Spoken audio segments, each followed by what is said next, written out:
Elias Vance was a man haunted by a myth, a legend whispered in forgotten monasteries and etched into ancient maps, the King of Kings, not a man, nor treasure, but a flawless crystal said to hold the light of 1,000 suns, hidden in the world's harshest places. For Elias, this was more than legend. It was a calling that shaped his life.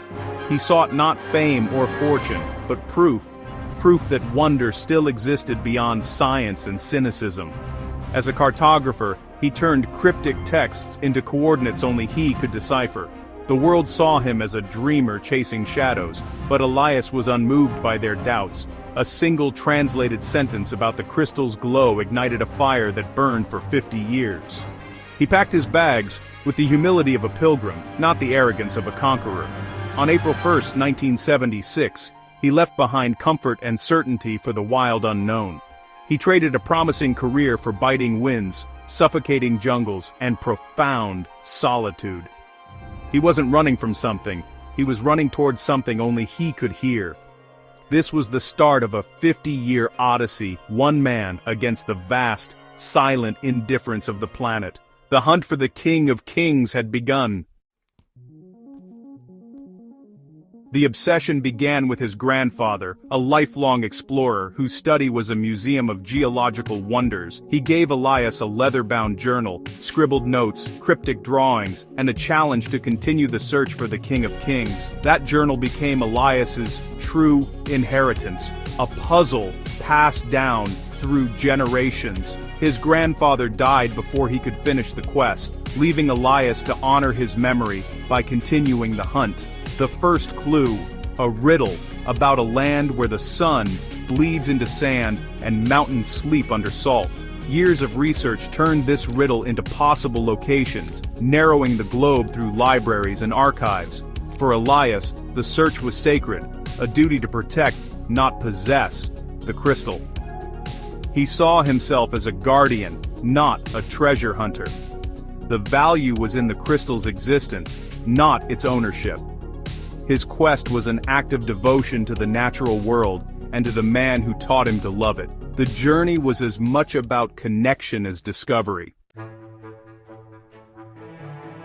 The first decade blurred by, hopeful beginnings, frustrating dead ends. Elias followed his grandfather's trail to the Atacama Desert, listening to local legends of strange lights and humming mountains. Each lead dissolved into ambiguity, but the desert taught him patience. His breakthrough came in a Cairo bookshop, a 14th-century manuscript describing a crystal as the heart of the mountain, pointing to the Pamir Highlands. The Pamir expedition was brutal: altitude sickness, frostbite, and lost research.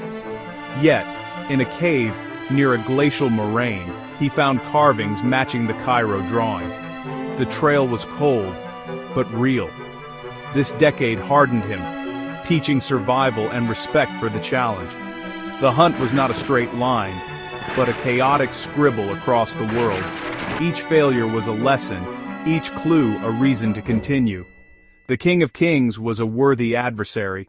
Elias's resolve only grew. 20 years in, Elias was transformed, optimism tempered into resilience. His body bore the scars, a limp from Borneo, glasses for fading eyesight. Technology advanced, GPS and satellite imagery replaced compass and sextant. He adapted, using new tools to augment ancient methods, but the final miles were always on foot. Among explorers, he became a legend, admired by some, pitied by others. The world of academia felt alien. His life was measured in expeditions, not years. Borders closed, regions became dangerous, and loneliness deepened. Friends settled down, their letters stopped. The hunt was his only constant companion, the first and last thought each day. Doubt crept in under the stars, but the urge to continue always returned with the sunrise. The obsession was inseparable from his identity. He was a solitary figure, a man out of time. The search defined him. The hunt demanded a heavy price, a life unlived. Elias once loved Clara, a librarian who understood his obsession but couldn't share his life. He chose the quest over love, a decision that haunted him quietly. His inheritance dwindled, spent on travel and research. He sold his family home and lived with only what he could carry. He missed life's milestones, becoming a distant figure in his own family.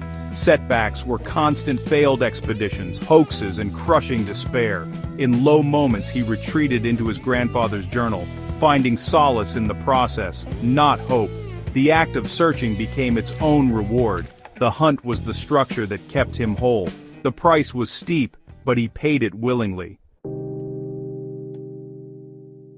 40 years in, Elias's solitude was complete. He spent more time with mountains and stars than with people, moving through cities like a ghost.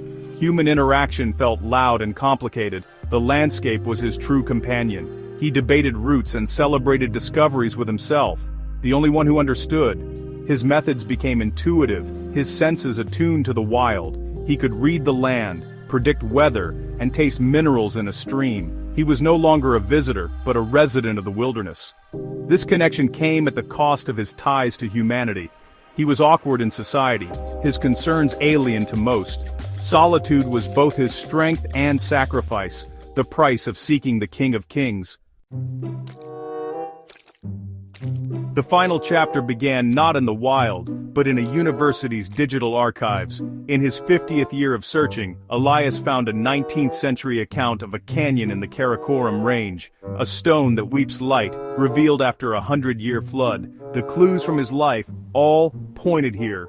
He sold treasured samples, gathered his last resources, and prepared for one final expedition. The journey was brutal: political instability, harsh terrain, and failing strength. He hired Karim, a young guide, and pressed on despite exhaustion. Elias was no longer following a map, but a magnetic pull. He directed Karim through uncharted land, reading the terrain like a familiar book. "Behind that waterfall," he said. "The entrance will be higher past the new rock slide." Every step was a battle, but his resolve never wavered. He was not just searching, he was remembering. The culmination of a lifetime was within reach. The end was near.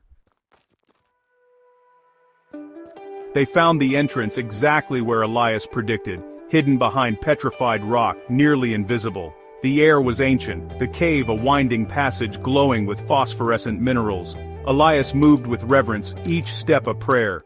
In a central chamber, they found it. The King of Kings. Not a single crystal, but a massive geode split in half. A city of amethyst and quartz, pulsing with internal light. It was more beautiful and impossible than any legend. Elias approached, touching the cool edge of a crystal. 50 years of searching, sacrifice, and obsession led to this moment. He felt no urge to claim or photograph it, only awe and peace. The hunt was over. He had found it. A profound sense of completion washed over him. The journey had ended in quiet wonder. In the end, Elias took nothing, leaving the King of Kings untouched, a secret in the heart of the mountain. He and Karim sealed the entrance, erasing their passage. Its value was in its hidden existence, not in discovery or fame. The true treasure was the journey, not the crystal. The hunt had given his life purpose, pushing him to learn, endure, and grow. It had taken him to the planet's farthest corners and the depths of his own soul. The quest forged him into the man he became.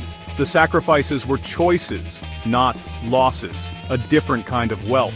His riches were memories of 1,000 horizons, not money or possessions. In his final years he wrote his story for himself, finally understanding his obsession. The King of Kings was never the crystal, it was the unwavering resolve within. The journey was the treasure, and that was enough.